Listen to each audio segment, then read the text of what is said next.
the other day in the Wall Street Journal, there was a really good story uh, about doing this, and that's from Pepsi.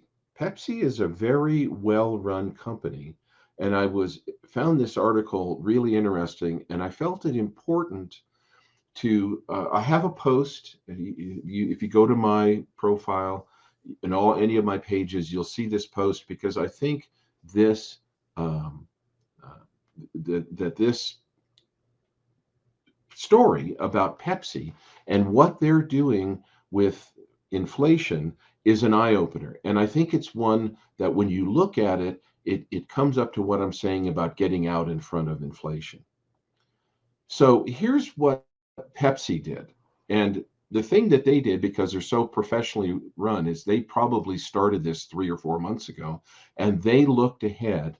And the first thing they did was reduce promotions.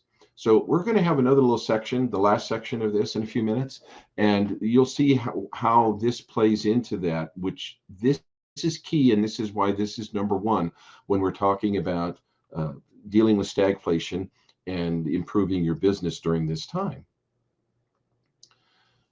What they then did was they focused on formats that are less sensitive to price. So that comes into knowing who your customer is, what type of a customer it is, and you really the bottom line here, reading between the lines, is you've got to go to the customers that really like and want your product, and you have to find those instead of trying to make a marginal sale. So it means really getting to know your customer.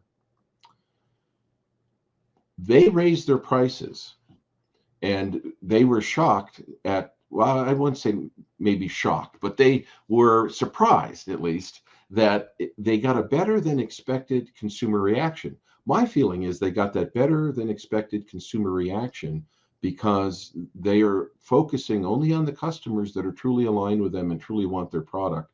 And because they're dealing with them successfully, they didn't get a lot of blowback because the price increase. We're going to get to the size of that price increase in a minute. Um, this was really amazing to me. So, by concentrating on their key customers, by using formats for them, I'm sure with their various products, it's the way they're sold, grocery vending, wholesale, all that kind of thing. They had a 12% unit volume increase in the entire company, which was twice what they forecast. And Pepsi benefits from a range of goods across income levels. So they considered the different types of customers. They reduced their promotions. They concentrated on those different segments of customers, raised the price, and we'll see. I think it's on the next one. All right. They don't have it there. I don't have it here right here. They raised their price 17%.